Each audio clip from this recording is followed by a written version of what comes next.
whether the team is giving us the highest of highs or the bluest of blues. We'll cover it all here on Commanders Nightly News. I, of course, am your host, Louie T. Thank you for joining me. Let's get to tonight's lead story.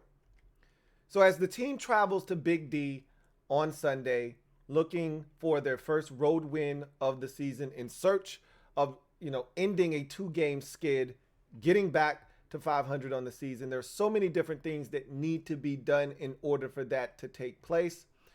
I was overwhelmed actually by the amount of responses I got from the question that I posed on the show yesterday to open the show during the lead story, that I want to ask you another question. I'm always really enthralled by all of the answers and responses that I get from you guys in the comment section, and I truly do appreciate your participation. And again, you guys care, and so do I. And so at the end of the day, I want to know how you guys feel, and I kind of want to take the pulse of what you guys are feeling out there. And so as we travel to Dallas on Sunday, what do you think is the biggest thing that needs to be done in order to lead to victory? Okay, what is the biggest thing that needs to be done? Now, obviously, the win is the thing that we're ultimately after. Okay, so I'm not talking about big picture. I'm talking about what is the thing that needs to be done the most. So it could be getting off to a fast start offensively. It could be the defense, getting off the field early in the ball game, which they actually have done the last 2 weeks. It could be the defense holding up in the red zone. It could be the defense not giving up big plays, which has been a problem and plagued this team all year long. It could be stopping the run game with Ezekiel Elliott and Tony Pollard. It could be getting after Cooper Rush. The Cowboys, they've done a lot of things this year. One of the things they haven't really done is they haven't turned it over, and this is a defense that hasn't created a lot of turnovers either. So they've played pretty much clean football for the most part. Dak Prescott had a rough going and showing against Tampa Bay in week 1, but they took care of the football against Cincinnati. They took care of the football against the Giants. And again, they don't have a huge margin for error. We'll talk about that a little bit later on in the show as we get to behind enemy lines. But what's the biggest key for Washington? What's the thing they have to do? Special teams have to flip field position. Is it important that the defense, if they're put in a position where Dallas is starting the possession at their own 6-yard line, is it important that they go and force a 3 and out and flip the field position? What's the biggest thing? Is it the coaching staff? Do they need to have these players ready at 105 and not have them be ready at, say, 3:13, or at 2:47 after they come out of the halftime break?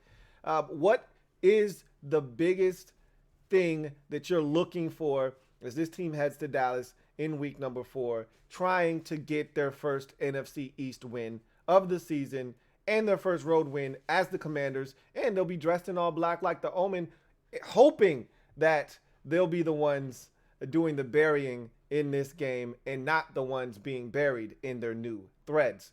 I can't wait to hear your responses as this team has to play better. What's the thing they have to do the most to help them win this football game? So we go to in other news, and we're going to hear from, or we're going to talk about what was said at the podium. And a lot of what was said, I kind of predicted this. I kind of knew what we were going to get, but we'll go over it anyway. We heard from both offensive coordinator Scott Turner and defensive coordinator Jack Del Rio. And so we'll analyze what was said there. We'll take a look at the injury report as well. No big changes there. There is some really good news if you're a Washington fan on the injury report. And so we'll get to that here in a second. And then we will move on in the show. So let's take a look at the injury report for week number 4. Heading into Dallas, it's Thursday, second day of practice for the week for both teams. Let's start with Washington's side of things. And this is an encouraging sign. Now, again, Friday, not as big of a practice. Thursday, to me, is always the biggest practice of the week. If a guy's really going to make a go of it, Thursday needs to be the day that he gets out there. At a bare minimum, has a limited practice. At a bare minimum, you really want to see a guy go full. Wednesday, if you're going to give a player off a day, it's Wednesday. You're just doing install on Wednesday. So if he's there, mentally engaged, you're fine with that. If he needs a day off, Wednesday's the day. Thursday, that's the day I need you out on the football field, getting some reps, even if it's only in an individual situation. I need you out there. And then Friday, again, it's not as big of a practice, but it's still a practice, still something that you need to see guys out there. Thursday is really my day, though. That's the one that I circle. So Charles Leno being limited, remember, he was out with the shoulder yesterday. Ron kind of dismissed it, said it was just more of a veteran day off for a guy that came in a little sore. He was limited today. J.P. Finley, I saw this on his Twitter feed, said that he spoke to Charles Leno Jr. in the locker room, and Leno pretty much dismissed any notion of missing the game. So I'd like to think he'll be out there on Sunday. Again, I never like to just go off of what a player says because we've been duped. James Smith-Williams, the latest example of a player telling us, oh, I'm fine, just a little bit of overuse for my oblique, my stomach. I'll be fine, and then he doesn't play on Sunday. So I always am a little bit, apprehensive to just go off of what a player says. But in this particular case, I think Charles, especially with the issues we've had up front, I think Charles Leno Jr. is going to play.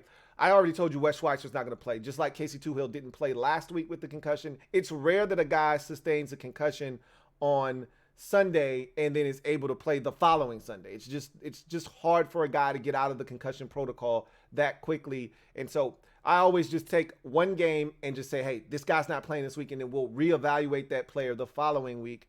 And so Wes Schweitzer is going to be out in this game. Which, you know what? Again, love Wes. Don't know if it's the worst thing in the world. Nick Martin's going to get an opportunity. He may be worse than Wes Schweitzer. He may stink, and we may find that out firsthand. But I want to get a real center in there. And when Wes comes back, he'll be an option at guard, I feel, if they feel like they need to go in a different direction. That's something we're going to talk about here in a second, because offensive coordinator Scott Turner was adamant about that today. Sadiq Charles, shoulder, full, go. He was limited all last week. He was limited again yesterday. He was a full go today. That's a great sign because I need Sadiq to be ready. I need him to be on call this week in case we have any issues up front. And I don't think they're going to make any changes necessarily, but he needs to be ready. He needs to be on call, all right, on standby in the event that we see the debacle that we saw last week, especially with these guards. I need Sadiq Charles to be ready to go in there and get after it. I'm actually pleasantly surprised, and this is the thing that made me smile today. Last week, Wes Schweitzer made me smile on the inside when he was able to, practice fully last week and be ready to go with that hamstring. This week it's Sam Cosmi. When I saw him hyperextend his knee last week and turn his ankle, I said, there's no way he's playing against the Cowboys next week. Just no way. And I told you, he talked to the reporters in the media scrum in the locker room yesterday, and he sounded fine. And no one asked him about his health and was he going to play, which I thought was negligent on the part of the media there. But again, I told you, I don't know if the media has, an obligation to not ask those kinds of questions on the record with a camera in the guy's face. Maybe they ask those type of questions off camera, off the record, whatever the case may be. I said, maybe that is a sign that he's fine. Well, he's a full participant today. Boy, can we use him. And I need him to be right. I hope this isn't like his rookie season last year where he got injured, banged up in the game, came back, played the next week, but wasn't able to go, re-aggravated it and ended up not playing maybe but a quarter and a half. I hope that's not the case this year. Hopefully he's actually fine and able to go and plays really well. We're really going to need Sam Cosmi to step up here moving forward. Milo Eifler, limited with an ankle. James Smith-Williams, limited with the abdomen. I think Smith-Williams now becomes the next most important guy that is, limited right now. Because Leno, I just expect Leno to play. So I think the next most important guy is James Smith-Williams. Just the depth on the defensive line, specifically at defensive end. We'll see what happens with him. He didn't play last week. He's been limited all this week. He was limited all last week, and he didn't play. So jury's still out on James Smith-Williams and his availability for Sunday. Benjamin St-Juste, hamstring. That's another great sign that he was a full participant today. Again, tomorrow we'll tell the story with some of these guys that were limited. But I feel good about Juice. It doesn't seem like it's serious, but again, anytime I hear hamstring with a skill guy, I get nervous. So just hearing that he was full today, again, makes me smile on the inside. Casey Toohill full with that concussion. That's great news. It more than likely means Casey Toohill is going to be able to go this week. That's going to be a big lift for the defensive line. Daniel Wise full. That is just awesome news inside. Even though I thought John Ridgeway played really well, and I think he's officially in the rotation now, because even though you don't see John Allen on this injury report, he's still not 100%, and you could tell by the amount of snaps that John Ridgeway took last week that John Allen isn't 100%, but that doesn't matter. Getting Daniel Wise gives us a full group now. Now we don't have to see Patoa Tuaia out there at all. Like, if Daniel Wise is back, now you have a legitimate group of 4 that you feel good about rotating in. It almost feels like we've got our, Matt Ioannidis and Tim Settleback, essentially. So this feels good. You're missing your second round draft pick in Mathis, but getting Daniel Wise back, hopefully he stays healthy, and he was playing really well before the injury. That's a big get for Washington there. William Jackson III was full yesterday with the back. He's full again today, so that's a great sign. And David Mayo, ankle, full as well. We may talk a lot of shit about David Mayo, but, he's one of the best special teams players we have. He made a ton of tackles last week, some big hits. Glad to see that David Mayo is okay. So you move from Washington to Dallas' side of things, and there's really no big-time injuries here. Dalton Schultz being limited is something to keep an eye on, but Dak Prescott's not going to play. We already know that. Jaron Kearse, limited with the knee. Keep an eye on it. DeMarcus Lawrence, limited with his foot. Keep an eye on it. Connor McGovern with an ankle, limited. Keep an eye on it. Dalton Schultz, knee, limited for the second consecutive day. All of the guys that I just said were limited today, were limited yesterday. So just keep an eye on those guys. All of them are impact players, from Schultz to Kearse. All of these guys, Lawrence, McGovern, all of these guys are impact, especially DeMarcus Lawrence and Connor McGovern, who's the starting left guard. So, and Dalton Schultz. We know tight ends usually kill us, so you'd love to see Dalton Schultz not play and have to see the 5th round pick out of Wisconsin and the undrafted kid Hendershot out of Indiana. But again, we'll see what happens with those guys. I'm not holding my breath. I expect every single person not named Dak Prescott to play on this list until I'm told otherwise. And then you see the 3 guys at the bottom, Simi Fioco, Michael Gallup. Those are 2 receivers, both full participants both days this week. They're going to play. And Luke Gifford also going to play, more likely than not, hamstring, full participant both days. So, again, for the second week in a row, the opposing team doesn't have a ton of injuries. Hell, I think every week this season, every team that we've played for the most part has been relatively healthy. We're the ones crossing our fingers, hoping this guy and that guy. We're not really in that position this week. I kind of feel like this is the healthiest we've been since probably week 1. We were really banged up going into Detroit. We were, Jonathan Allen, we didn't know if he was going to play or not, but we knew he was going to play, but he wasn't healthy.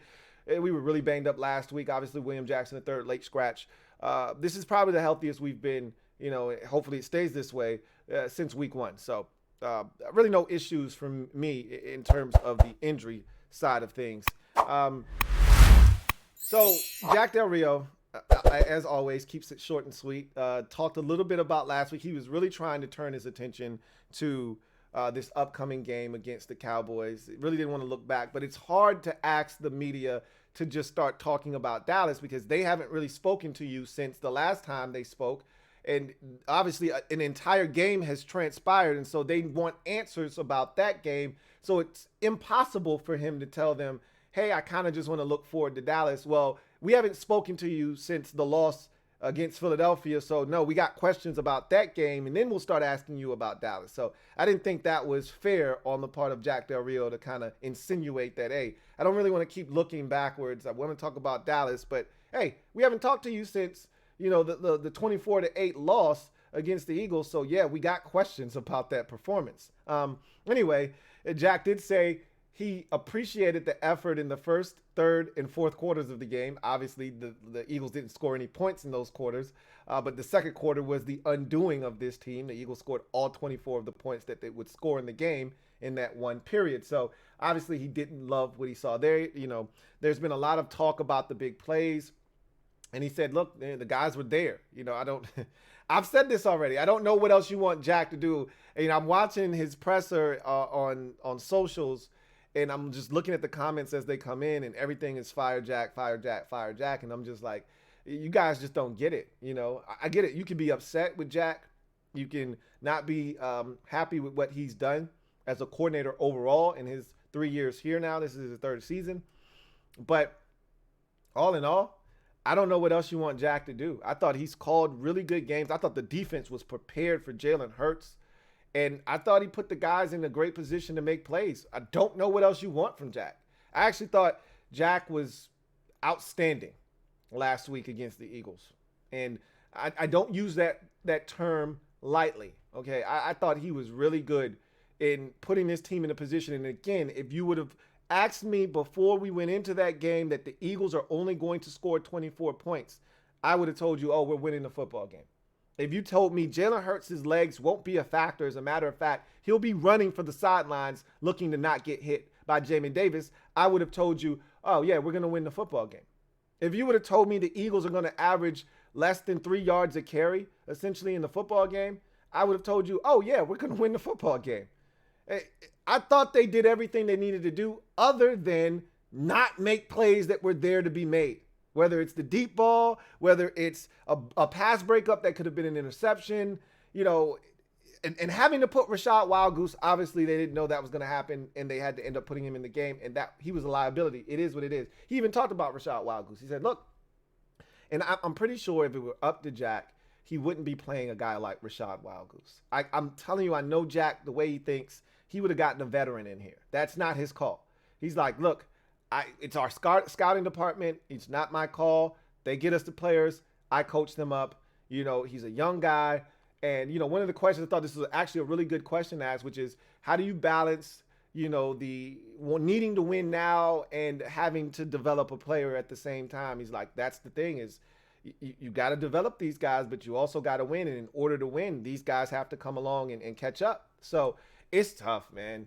That's why I just would have preferred a veteran. But K. Crowder spilt milk. What's done is done. This is what we have. They got to figure it out. So you get to Scott Turner, and he took a lot of blame. He passed some of it around. But like I've said, and he said the exact same thing that I've been saying, which is it's enough blame to go around. Everybody's got a hand in the lack of success from this offense the last 2 weeks, specifically the entire Eagles game in the first half versus Detroit.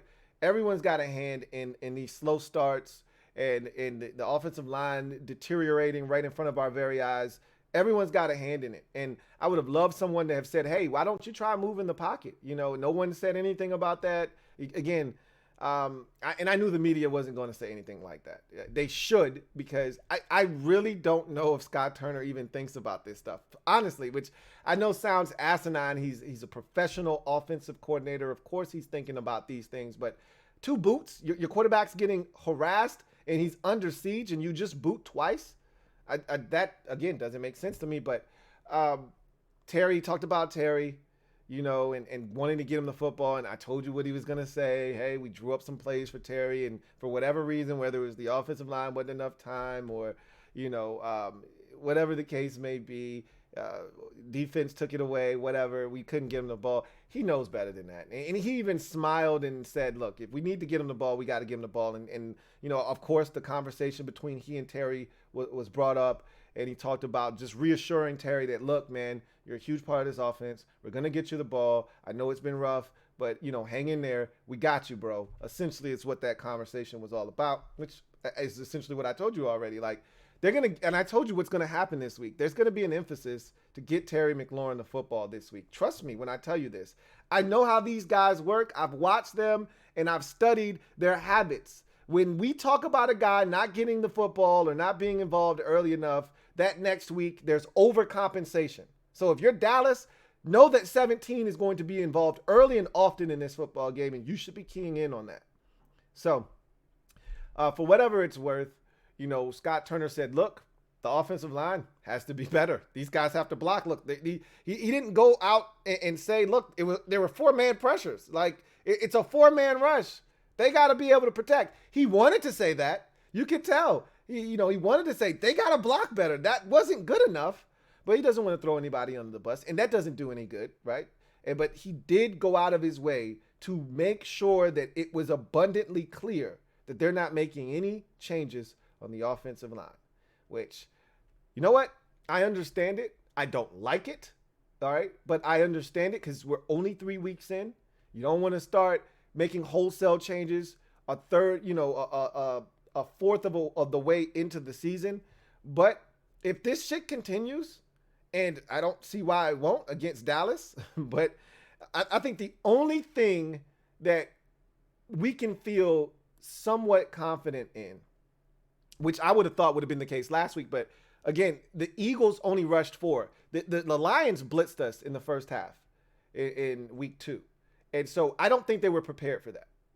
And that's the thing that really kills a lot of us is when they're not prepared for something, it takes them entirely too long to make the adjustment. Whoa, what is that? I remember Ron told us the Lions took one guy off of their special teams unit and they didn't know what to do. And then they found out what guy wasn't there and who they replaced him with. And all of a sudden now they could protect. Like that's stupid. Like one guy, one thing moves and all of a sudden everything goes to shit on special teams. That doesn't make a lot of sense to me. But for me, that's one of the biggest issues is that it just takes entirely too long for them to make the adjustment. So they weren't expecting blitz against the Lions as much as they got in the first half. And so they adjusted in the second half and we were able to go about our merry way and score points and make it competitive. They weren't expecting the Eagles to collapse our offensive line with just 4 guys because the Eagles don't blitz a ton. So they were expecting, okay, we'll have time. The Eagles don't blitz. That's not their MO. We should be able to execute our offense. And then the offensive line got their asses whooped. And it took them an entire half to adjust to what they were doing. All right. I think they understand that they're going to get pressure from Dallas. This isn't going to be a 4-man pressure. This isn't going to be 4-man rushes. They're going to get pressure from Dallas. I think they're going to be more prepared. We will see. Sounds like Scott Turner's going to try to get it out of Carson's hands quicker. I fear that he's going to overcompensate. That's something that he does quite often is overcompensate for something that goes awry. I fear that he's going to try to do too much short passing game stuff, and it's going to bog this offense down. We're going to be in 2nd and 7, and he's going to try to throw a wide receiver screen, and it's going to lose a yard or 2 or get, 1 yard, and it's going to be 3rd and 6. Or he's going to try to throw that fake screen one way, back the other way, and they're going to blow it up for a loss of 3, and you're going to be looking like, why do we keep throwing? Like, remember the Jacksonville game when we started to bog down? Remember the biggest complaint was, why are we throwing the football underneath so much? Why are we getting rid of it so quickly? We're gashing them down the field. We're getting chunk plays. What's up with all of these short passes? I think that's how we're going to feel in this Dallas game. He's going to overcompensate for the longer routes that we ran, and we're going to do a whole bunch of short shit underneath, and the Cowboys are going to be sitting on that stuff, and we're not going to really be able to move the offense at all. I hope I'm wrong. We'll see what happens. But he said, look, we all have to be better. All right, and it starts with me. Okay, we'll see. So let's go ahead and go behind enemy lines. Look, we know what this is. I don't have to really get into a whole hell of a lot with you guys on the Dallas Cowboys. We want to beat Dallas as much as any team in the league, any team in the division. The rivalry seems like it's lessening, and now you take the name away and it's Commanders. It doesn't feel the same. It doesn't have the same ring. But if you're a fan of this team and have been, then it still matters to you, okay? Beating Dallas still matters. And, again, I don't think a lot of these players in the locker room, even the ones that have been here, I don't think they get it when it comes to this rivalry and what it means to the fans and how badly we want them to beat Dallas. This is an opportunity. This team has been fairly successful against Dallas without Dak Prescott in the lineup.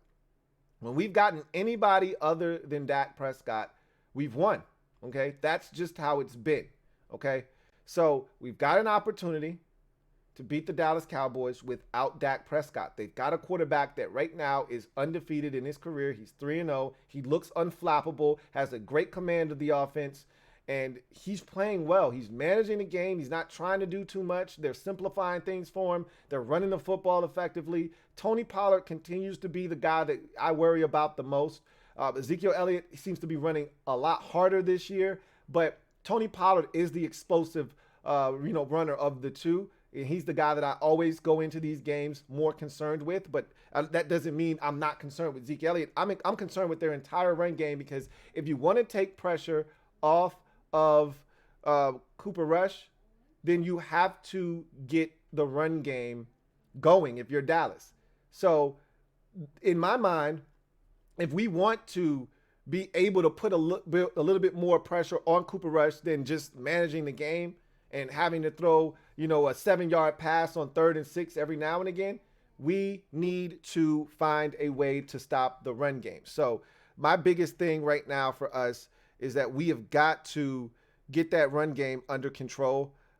We know what it is defensively against Dallas. We know what they bring to the table. They lead the league in sacks right now. There's no way around that. They've got 13 quarterback sacks under their belt after 3 weeks of football. They lead the NFL, and we just gave up 9 sacks against the Philadelphia Eagles. So clearly there is something that we have to focus in on, is getting them blocked and giving Carson enough time to operate.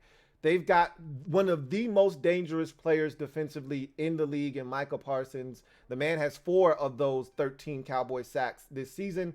And we know he can destroy a game plan by himself. We saw it last year when we played them in Washington the very first time. He destroyed us in the first quarter of that game, and we never really fully recovered. So we know what is at stake. We know what we have to do. We know we have to block DeMarcus Lawrence. We know we have to find where number 11 is. And at all times, I do not want to see one-on-one Antonio Gibson blocking number 11. I don't want to see a tight end one-on-one blocking number 11. There should be 2 guys dedicated to him at all times. And if you're going out for a route as a running back and you see 11 rushing against your tackle, chip his ass on the way out. Do not leave 11 one-on-one with anybody, okay? Especially not a skill guy, especially not Antonio Gibson. We saw how that went last year, okay? I don't want to see a repeat of that, okay? I don't want to see him going one-on-one with John Bates. Thank you, please, and thank you, okay? So we know what we have to do. We know how this needs to go. We know that ultimately we have to get off to a faster start offensively. We know that we have to find a way to bow our backs, as Ron likes to say, in the red zone, okay?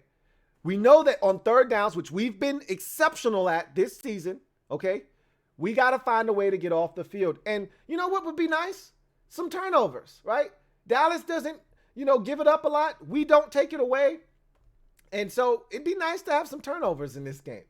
But at the end of the day, I'm not even asking for a Washington turnover in terms of forcing them. How about we just don't turn it over? We haven't been clean all season long. Can we go one game without turning the football over? We haven't done that yet this season. Can we just go one entire football game without turning the ball over?